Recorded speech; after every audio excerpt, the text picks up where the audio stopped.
Good morning, everybody. Welcome to the Flow Show, Tuesday, 6th of February. What have we got going on today? We shall have a look. Morning, Kay. How you doing, mate? Hey, good morning, Ryan. How is everything going? 1 week to go to Pancake Day. Yeah, the hot day on our calendar, the first day of the year that's worth something. Exactly. Pancake Day. And you haven't even mentioned Valentine's Day, such as the romance. Pancake is a bit higher at my calendar. At my age, you will see.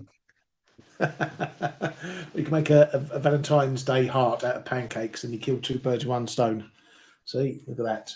Double end productivity. That's the way we do it here. Right, enough of pancakes. So you got me hungry now. China. What day is Valentine's Day, Bran? Come on, Bran. The day after Pancake Day, that's the only thing you need to know.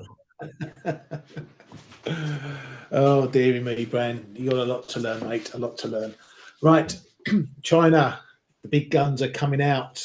China Z is going to discuss, or if he hasn't already, the stock market with financial regulators. There's going to be a few hot collars felt amongst those regulators, it seems. Now the big man is stepping in. We've also heard that more from the CRSC, they vowing to punish those behind stock market manipulations.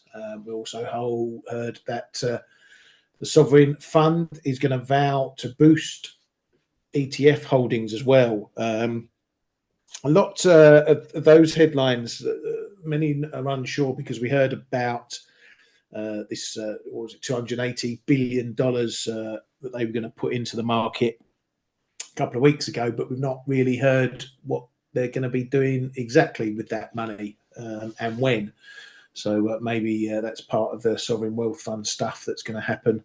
But still, the market not really seeing anything coming from all this money that they're going to chuck at it. But the news has helped stocks in China stage a bit of a bounce, as you can see there. They had to do something. But let's see if this bounce lasts or whether we get what we had here, which was a bit of a bounce, and then it all headed south again. So again, if you're looking to trade falling markets like this, you want to see it stop falling at the very least. So any retest down here, if it starts holding, maybe around the 5,000 mark on a retest, that would start to indicate we may have a bit of a bottom put in place. But for now, the market is taking that to the bank, those headlines, and we have to see if the proof of the pudding is in the eating, as we like to say.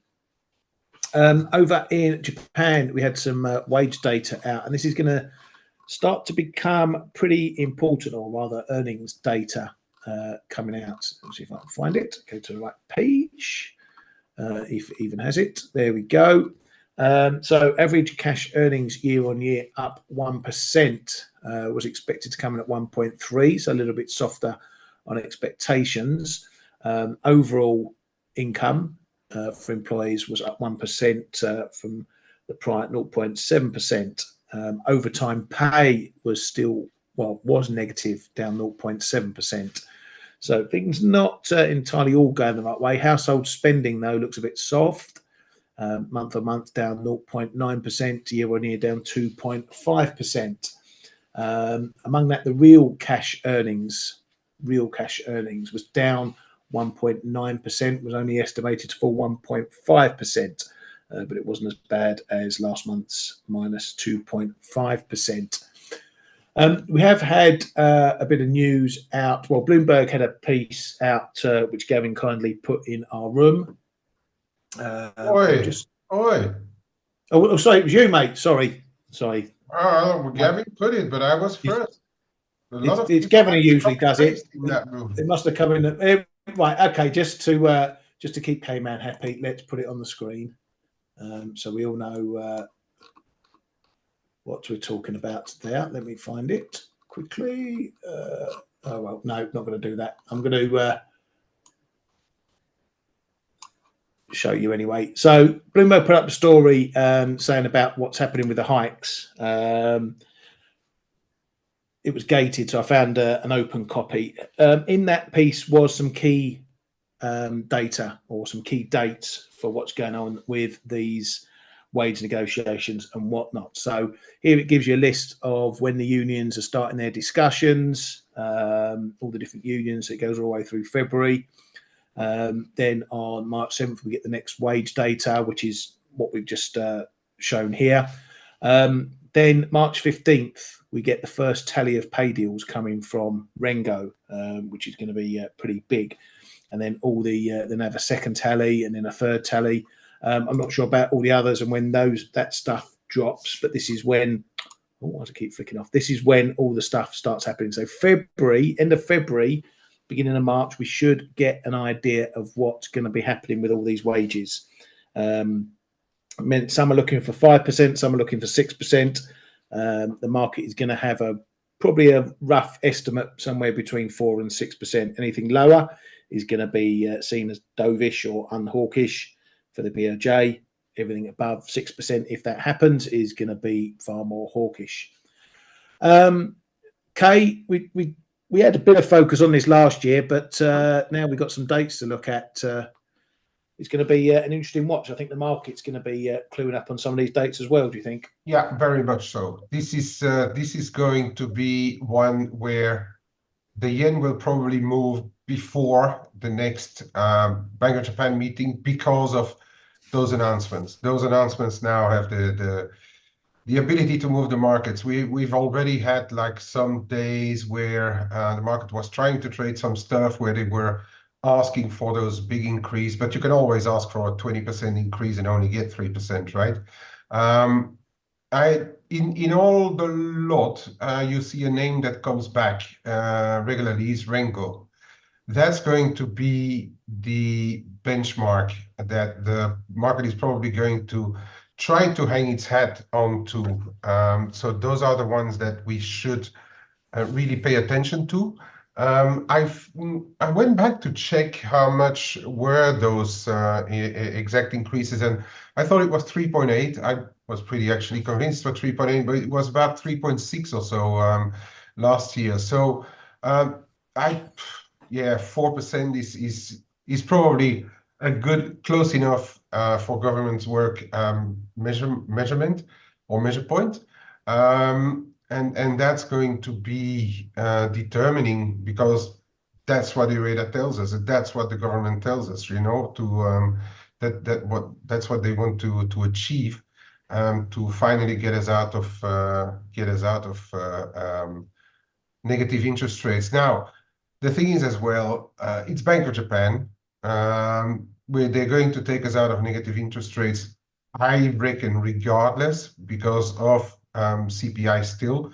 But if they get good news on this one, that is going to give us, I think, second indication on not how far they can take it, because we know that windows open and close relatively rapidly, and they did not take advantage of a very wide open window for a year and a half now. But depending on those wages, it might give us an indication whether the bank can continue to hike regularly. If it's disappointing, we're probably gonna get out of the negative interest rate policy, getting perhaps 1 or 2/4% hikes, and that may be it. If we get like really good wages, that is going to encourage them to go a bit further. And so in short, the higher the wages agreements, the better that the Bank of Japan has a chance to take rates a little bit higher. Yeah, very much so. I think we're at the stage now. We've been following this long enough. It's now finally we need to line up the ducks in a row to know what's happening. So this is duck number one, getting these wage numbers out.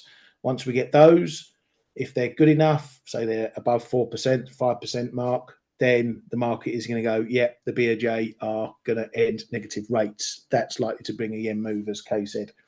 Then we need to, the next duck is going to be, well, what's inflation doing? Is it creeping back up, or is it still knocking around the target? Because that may take a bit of hawkishness out of the BOJ if they're worried that inflation isn't going to rise. So that's going to be important too. They could use that as a bit of a counter to stop the market getting too hawkish. Then 3, what they're going to do with rates, as Kay says? Are they just going to end negative rates and then take it slow and steady, or are they going to indicate they're now on a hike cycle and how big that hike cycle might be? Once we get all that, then the majority of the moves, or the big moves, are likely to be over. So we're going to get a big reaction on these wages. We're going to get a confirmation reaction on the BOJ if they finally decide to end negative rates, and what they decide to do thereafter. Then after that, it's going to be a case of how hawkish it's been or not, and that will define what moves do after. But yeah, as we've been saying before, probably the bulk of the move is going to come once we get all these bits falling into place, rather than what's going to happen on the decision. Yeah, I think if you look at the calendar, there's two dates there which are pretty important. It's the March 18-19 Bank of Japan policy meeting, and the Rengo second tally right after. I know we have the first just before, but it may be a bit soon for the Bank of Japan to do something in March. Also, we have to bear in mind that March is the last month of the fiscal year in Japan, and I'm not now. Okay, there's always a percentage chance, of course, that that they do something, and we are not like in the shoes of the Bank of Japan either. We don't know for sure. But my base case is it's going to be for April, the decision, because March, in the middle of the end of the fiscal year, before Rengo releases the second tally, which is probably going to have a bit more numbers crunched into it. That and then on the 4th of April they release the third tally. We start the new fiscal year in Japan. Bank of Japan policy meeting plus I think they have their outlook, and it's an important meeting, always the first meeting of the new fiscal year, and I think that's where things are going to happen in Japan. I would personally say that the 18-19 of March would be a surprise if they move already there. Yeah. No, I think I agree with you on that one. It will be difficult if this first tally comes out at something like 6%. The market's going to go wallop for that March meeting, because that first tally is 3 days before. Yeah, but right, they do get the full information. They get the third tally before the April meeting, so it could set us up for some good trading. If the market's all bullish there and they don't change policy, then you're going to see dollar yen pairs rally, and then that might be something to hit. So to run into April, but yeah, it's going to be spicy. But here we are. Exactly.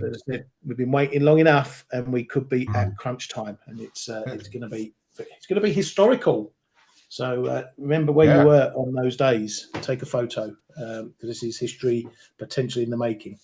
For no matter how long we trade, I will, if unless I make a mistake, I did not see any Japanese rate hikes.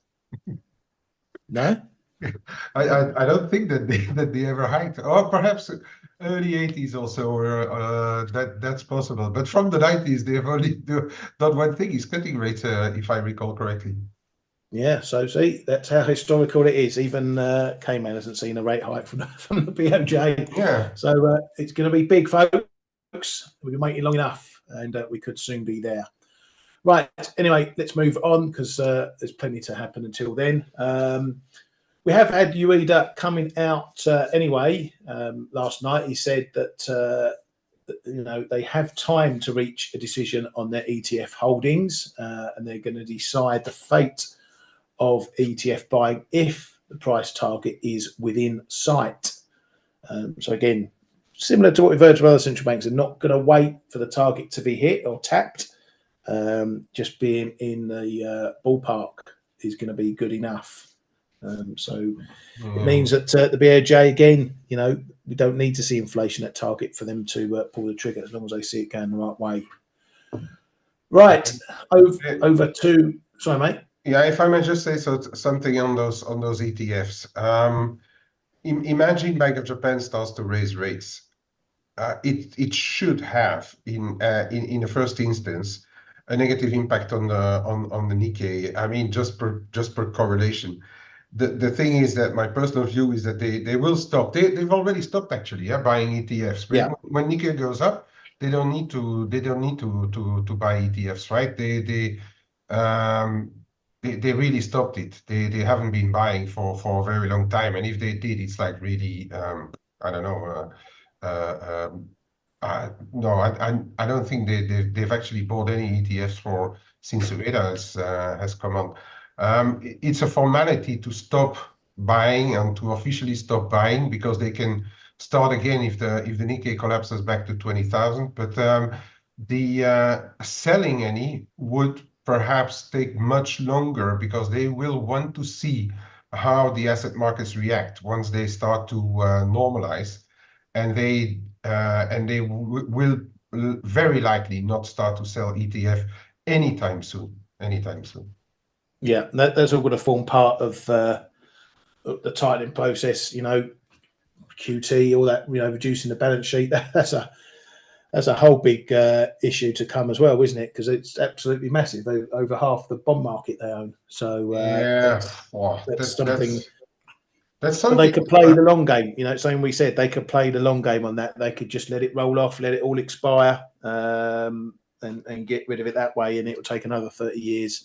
But they're not averse to 30-year timelines over there. No, So, no, that's true. and I guess that might be the other trade. You know, if the market gets overly hawkish on the BOJ and pushes yen too far, you know, a bit like we've seen with the rate cuts and the Fed. The market always likes to go too far on something. So after the confirmation, that's one trade to potentially look at. Will the market go too far to the hawk side for them? Yeah. But yeah, and we shouldn't rule out that if they don't do anything, if they don't see the conditions right, well, you're probably getting dollar yen up to 160 or something, even if Yeah. not more. I don't think that's actually realistic. I mean, that would be with 0.01% probability right now. If they really don't, they have to. They really have to, right? I mean, Yeah, it's impossible that they won't do anything at all. That's impossible to me, at least. yeah, but even 0.1% is still a chance, so we have to Yeah, keep yeah, it at the yeah, back yeah. of our mind. So, never rule out anything. Right, going across the water a little bit. Aussie retail sales came out and were a bit sucky, down 2.7% on the month. Quarterly numbers, though, looking a bit better, but not looking too hot, that monthly number there. The RBA, they kept their rate unchanged, 4.35% as expected. Both GDP and CPI forecasts went down over this year and next year. Unemployment rate expectations went up. In the statement, the RBA said that further increase in interest rates can't be ruled out. That's a line they've had in there for a while. They're not quite like the other central banks to pull that line from their statement. So they're going to keep their doors open for that. I said inflation is to fall a little faster than previously thought due to goods, but service inflation is still high. I mentioned China, saying the Chinese economy is likely to slow in the year ahead and global growth is seen as soft. RBA's Bullock, in her presser, said that progress has been made on inflation, but the job is not done. They're not ruling anything in or out in terms of policy. The central bank is driven by the data, not market pricing. Said that November hike was not a mistake. It sounds like she got questioned on that one. She says the rate risks are seen as finely balanced, and then to steal the same lines from all the other central banks, as rate cuts need confidence. CPI is sustainably hitting 2.5%. Anything you picked up from the RBA? It all seems Noise. much as expected, really. Yeah, exactly. I mean, noise. I think the market just went like work to do. Oh yes, we are a bit short Aussie. Let's buy it back, and but we are still turning around those levels. But then again, you know that 25-40 zone there. We've been talking in length in our room about that level as well, and on all the shows, and It's capped for now. It's a bit of the original break zone.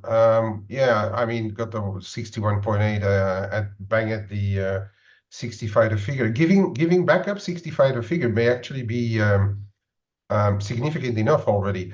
I do think this is much more short-term traders getting stopped out of fragile shorts on the break of 65. But the fact that we are below 65, 25, 40, to me that says relatively enough. And not even for the direction necessarily in the medium term or so, but just the reaction on the central bank. I didn't see anything new in there.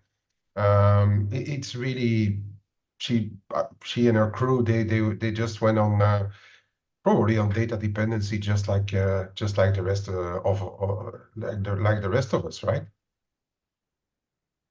Yeah, very much so. Yeah, I didn't see a trade in the RBA. Wouldn't it be for selling the rally up to the resistance zone, for instance? But there wasn't for me. There wasn't enough in the RBA to initiate positions, so to speak. Yeah, no, I get you. I wasn't awake for it either. So, yeah, I was tempted to put a bit of a short on Aussie dollar yesterday. I was getting a bit of a twitch on it because it seemed to be holding up a bit better than the others. But then I thought, well, we've done some miles in those, so maybe we'll get a bit of a bounce. And it looks like we did, obviously. But anyway, yeah, bit of a dead cat bounce at the moment. And we're now getting back under 65. So, yeah. Going to be interesting to see if we hit this 85 area again and bounce from there. That might indicate we've got a bit of a low in place, temporary or otherwise.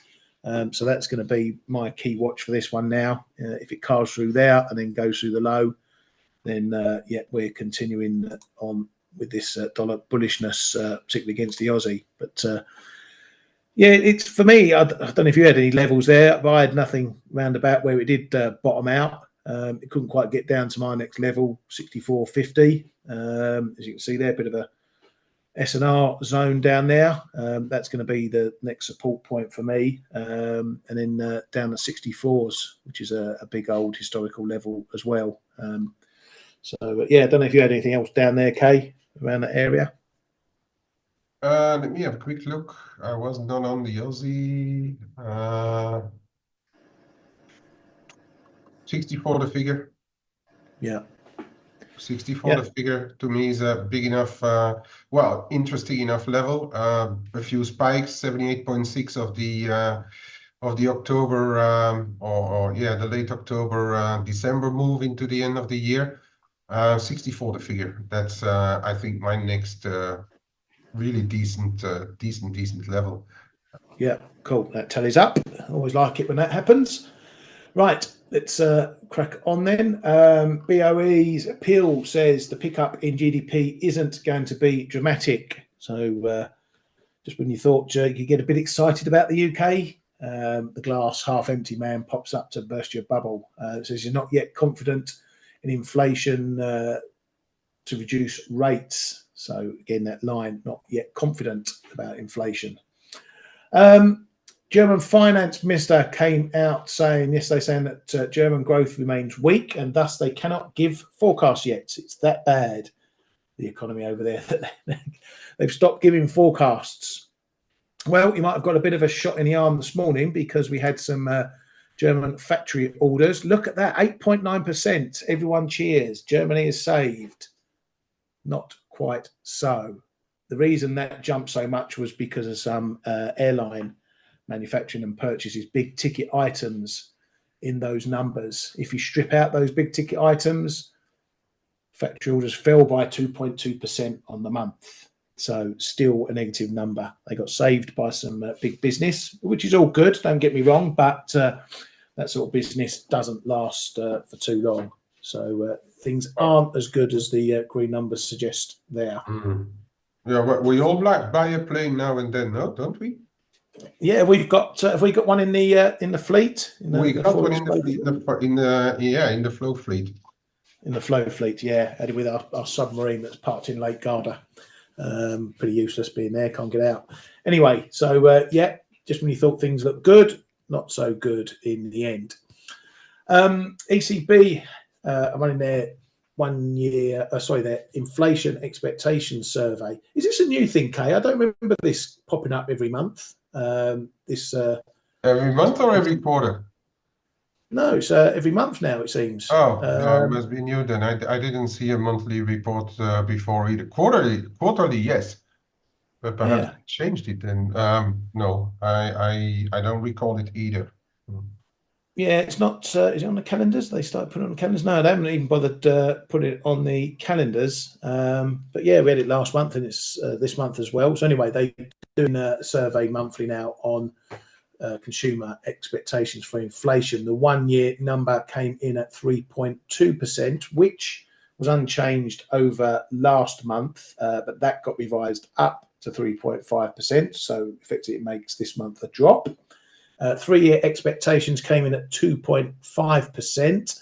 That was higher than the prior 2.2%, I think, but that was revised up as well to 2.4%. So that one still went up.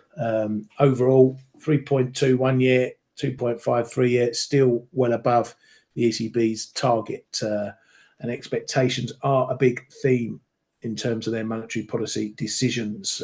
If the expectations are down around target, that would push them closer to a rate cut, even if the actual numbers, the hard numbers, weren't at those levels yet. Retail sales came in suckier than expected.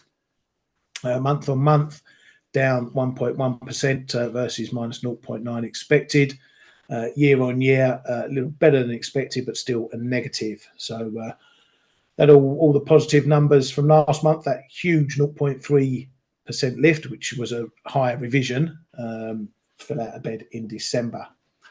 ECB's DeCoste says he's now confident inflation is moving back to targets. There's a kiss of death for you. He says the ECB follows its own assessment, not market expectations, which is why they've got themselves in so much crap over the last few years.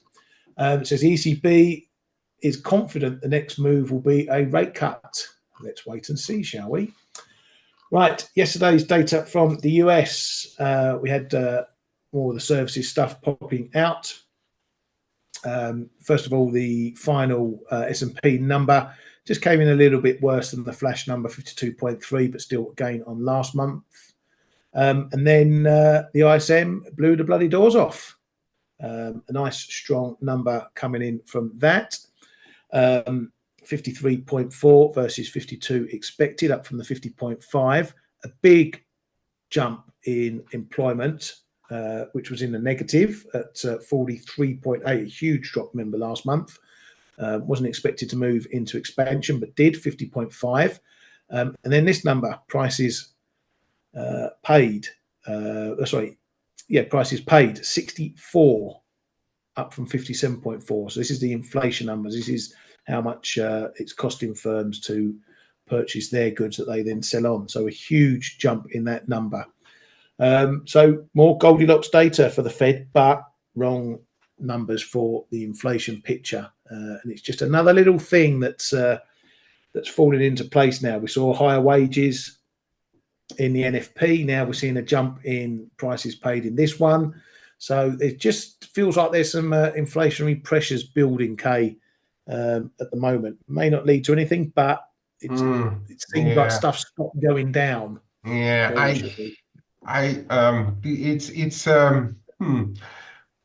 those numbers are very strong. I mean, it's undeniable. The what we had on Friday yesterday, and then apparently on Friday as well. And I overlooked that, and that number gets revised 100 times. But Atlanta. Now Fed now or whatever they was also revised higher for the GDP. Those numbers are really keeping the Fed a bit prisoner, I would say, and also the market. The market also is a bit prisoner now. And I'd love to say, let's see what the next month's data are telling us, because once we get out of this over the turn of the year, up and down in seasonalities and all of that, perhaps we could have a clearer picture then about a trend or so. But in the meantime, those numbers are there, and the market is visibly trading them because the dollar is underpinned. Despite the stock markets remaining quite high as well. I think correlation algos, higher stocks, weaker dollar are not having a very fun time right now. Yeah, I think that's those are numbers to really not ignore right now, and we will see the next month if it turns around again. Yeah, absolutely. But I'm just getting that little spidey sense tingling again when it feels like something's changing. You know, we saw in the Eurozone PMIs, pretty much I went through all of them. All of them cited wages as higher input costs as amongst other things. It just seems like things have just turned a bit, but it has to translate into the hard data. So, yeah, one to keep an eye on for the weeks ahead. Fed's Goolsbee says that he doesn't want to rule out a March cut. We need to see more data showing inflation progress, and said he won't speculate on the potential for 50 BP cuts when they start cutting. A little bit of a dovish tilt there than many would expect in terms of what the Fed may do. Fed's Bostic says wage growth is settling back into more normal patterns. Well, maybe he didn't see the NFP stats last week on those. Fed's cash and carry says possibly higher neutral rate means the Fed can take more time to assess upcoming data before beginning rate cuts with less risk to the recovery. So he's in the higher for longer camp and no need to rush into cuts. The Fed was out with its January Senior Loan Officer Survey, which surveys the banks and financial institutions to do with credit, what demand's like. And the overall summary of it was that there's tighter standards and weaker demand. Tighter standards means that you've got to jump through a few more hoops if you want to borrow money. That's the bank thinking that rate hikes will put additional pressure on people's firms' abilities to pay back loans. So they're going to make sure they dot the I's and cross the T's and ask a few more questions before they start lending. But that lending was seen as weaker in January anyway. So again, those tight financial conditions playing their role in that. Right, I think that's it that I've got. Kay, anything floating your boat? More than enough for one day. Enough. Good. We can move on. Ali, you're trading away again, I see. Short in gold. A long-term trade? I don't know. You got a 2025 entry and a 14 pip stop. Doesn't seem like long-term to me, mate. And then you got an 8 tick target as well on that. Well, let's have a quick look at gold, shall we? I was looking to see yesterday if we got to move down to this 2010, 2000 area, maybe to try a bit of a long, because I think there's still upside for gold, or there's still a bid under gold while we've all got this geopolitical risk going on. So I was looking to see if this dollar strength maybe kicked us down into this zone where I was going to try a little long, but no. Maybe if we're seeing dollar picking up again today, we'll have another look. But the bounce looks very weak at the moment. Couldn't even get into the 30s where we've sat for quite a long time. So you could be on the right side for this, mate. Certainly, well, you only need another 5 pips, 6 pips, and you're there. So good luck with that one. As for the rest, I was sitting in the chat room this morning. It seemed a case of the nearlies yesterday. We nearly got down to the big figure in that fib in euro dollar, but couldn't. We're on our way back towards those lows now. So that's what we need to be watching initially now. If we get through that low, then all this move is going to continue. And then we'll see what happens down here. We're probably likely to get a test of this area here. And I want to see if that's a road too far for this move, which has lasted since the new year. I'm tempted to maybe get my fishing rod out down here, but as I'm at the moment seemingly going long euro dollar, looks like pissing into the wind, I shall respect that and maybe keep the trade a little bit smaller than normal. Dollar yen keeps banging its head up here at the 148.80s. We had a little nudge through yesterday, couldn't get through, dip back. We're having another go now. 75's trading. We keep coming back and knocking on the door. See, it's different price action here to what we've had in these prior tests where we nick up, get knocked back. This looks more like it's building for a break. So if you're looking at shorts, if you've been shorting up here against this level, be very careful now. We keep coming back. We keep knocking on the door. The moves away from this level are just the lows are going higher. So just be wary that we might get a break through that level. Cable as well, just mooched through the 38.2 fib. I mean, I've had to redraw this fib enough times. Can call it a hold, depends on spreads and whatnot. But again, looking for a move to 125 for maybe picking up a bit. But that didn't happen. Again, another case of the Nearlies. So we haven't really had a proper retest back up to 126 to see if this broken level is going to hold, and that would indicate we're going to get further downside and maybe just set up a new range. Maybe, we hit 126, that holds as resistance, and we have a move down to 124.5, 124. So maybe we just form a little range. I still don't see a reason why the dollar should, really go massive. Yeah, we've broken the ranges. Yeah, euro dollar's been weak for a while, but I don't see anything that will take cable to 120 or anything like that. At least in the short term, we're not pricing in a change from cuts to hikes for the Fed.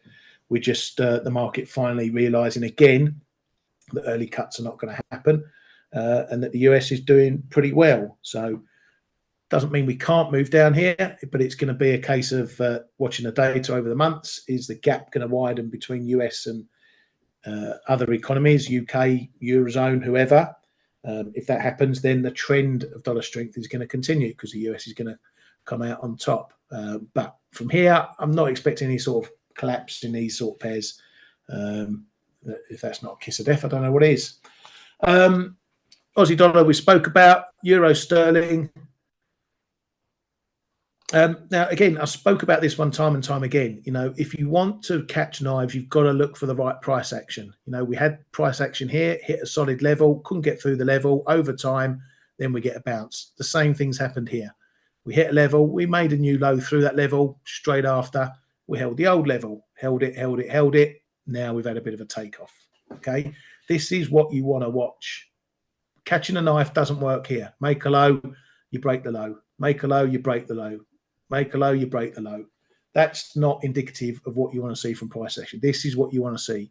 So sometimes it's worth just sitting on your hands, letting the price do its thing before you get the butcher's gloves on and try to pick it up. Unfortunately, I never got me entries in. I was parked up 85.05s, so I've done nothing. We've had a bounce, got through the 50 level on this bounce, which was a bit of an on-off level, as you can see. But in this bounce, it went straight through. We hit another sort of intermediate level, 85.70. That's marked the top for now.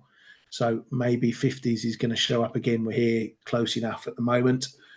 We shall see. But if we come back down here pretty quickly, then that might suggest we're on for a break because the bounce would look very dead cattish.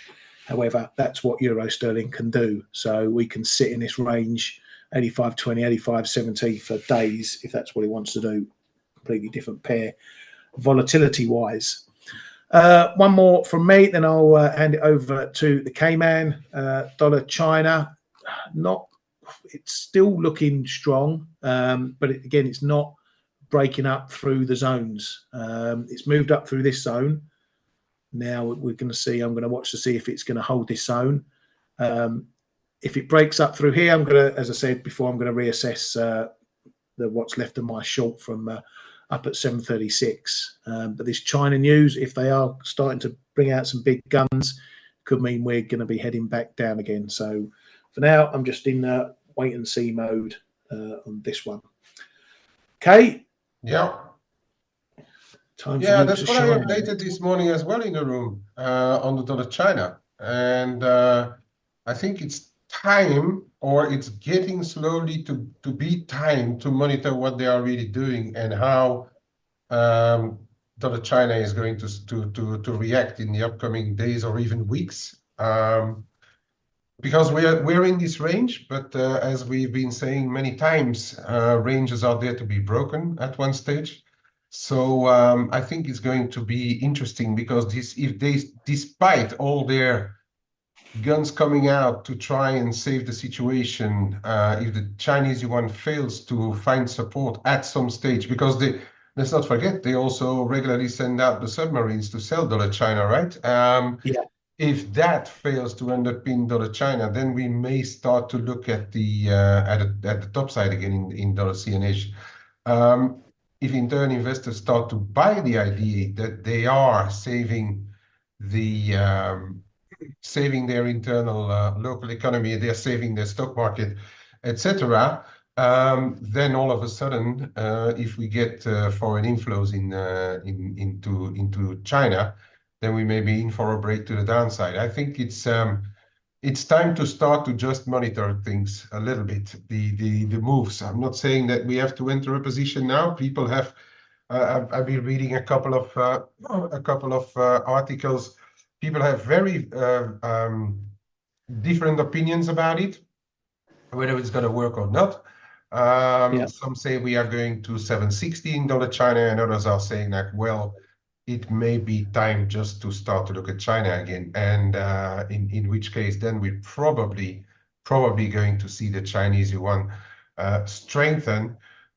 Perhaps not even so much against the dollar, perhaps going back to levels where we were back in 2023, around 670, which is in percentage terms, what is it, 4 or 5% move or so, which is already enough. But if you look at it comparing to other currencies, and then I'm thinking about some of those currencies like Japanese yen, for instance, we could be in for a bit of a revival of the Chinese renminbi against that one as well. But okay, still monitoring, but I haven't made up my mind yet on it.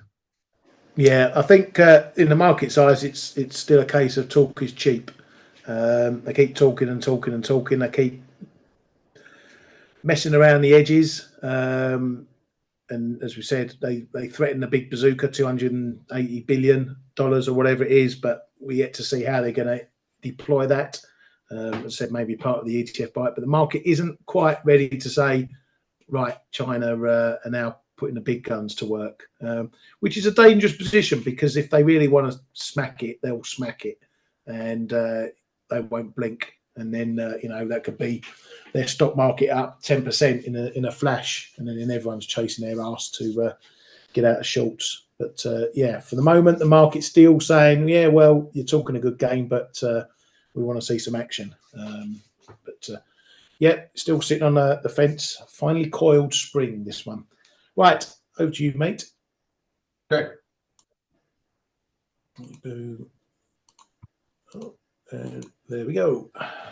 Okay, just a quick look here, and which is also explaining, even if the dollar is bid, and I agree with the bid dollar, by the way, Annie. I'm positioned for a bit stronger dollar too.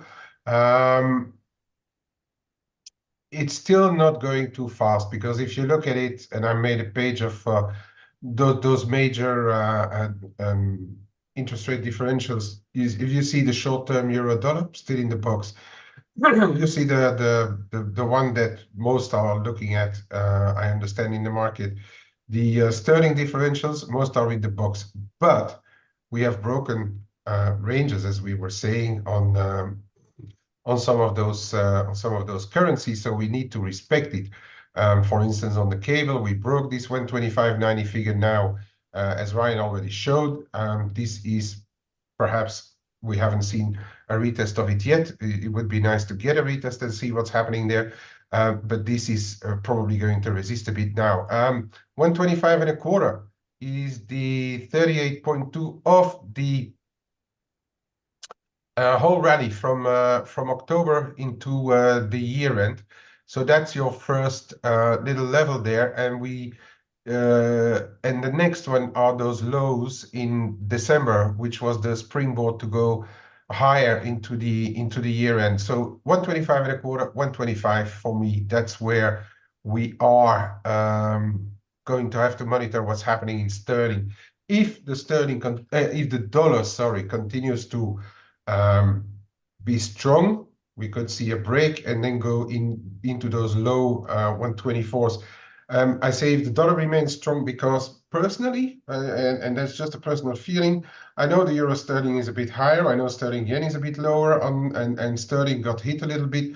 I was wondering yesterday what it had to do with, and perhaps it's just that thing that Iran used Lloyds and Santander UK to sponsor their less than clear financial operations. Could have been that the sterling got hit a little bit on that, but that's hairy hindsight stuff. But anyway, we'll have to look this 125 and a quarter, 125, all right? Yeah, euro sterling is well, in the range, and that is already covered enough by Ryan earlier. Euro dollar, interesting here. The low in December, same kind of low as we had in the cable before we went up to do the last leg into year end, is now being challenged. All right. So the 61.8 here, if that breaks, I think we can see a bit lower. I'm positioned via options. I think there is a possibility, a fair possibility, just on the basis of those US data, the yields going up, but it may be a small grind, as I just showed in the differentials. The differentials are not supportive for big moves. The equity markets neither. So it's really based on data and technical breaks. Okay. I think the for now that one and I was talking about it in the room yesterday. 107.65.75 is your first little resistance zone. We went up in the Asian time too close to that level. I think that was a combination of the Chinese trying to inject more dynamism in their equity markets and the factor of the RBA. We all know that in the Asian time zone, there's a little bit less liquidity. So that may be the reason why we went for a retest, but we, I must say, miserably failed. And for the time being, the cat is not bouncing that much because we are trading around the lows anymore. I think for a reversal or a move back into those ranges, I'd say back above 107.95, 108, we are going, then I'll probably throw the towel in trading euro dollar for a good while, because I'm unless something really changed dramatically for the dollar, but if it comes in a natural way, I reckon we are going to see the vol even getting crushed more, and we could even range trade for longer, and those differentials not move at all for a long while. But hopefully not. Hopefully we can still get some volatility. I'm going to look at the Kiwi today because yesterday we dropped out of the daily cloud. We also dropped below the 200 DMA. We went to test the 100 DMA. We are actually trading around there. This is a pretty interesting zone to me on the Kiwi. Okay, if overnight it rallied, I think more out of sympathy with what's happening on the Aussie dollar than anything else. Well, the dollar was slightly weaker across the board as well, but we are not holding inside the cloud. I think this is your this is good enough to monitor 60.70 up to 60.85. If you get closes below, it's likely that we could continue a bit lower. There are levels below. There's this 60, the figure is going to be not only psychological, but it is the 61.8 as well of this move that we had into year-end last year. So there are really decent levels in most of the dollar pairs. If we're going to get for those tests, those levels are not miles away. Okay, so these are going to be big test levels. Whether they they hold or be broken. That's that we will see once or if we get there. Yeah, there's one that that I'm keeping an eye on. The dollar mix is a bit doing the yo-yo, still staying above the 17 line.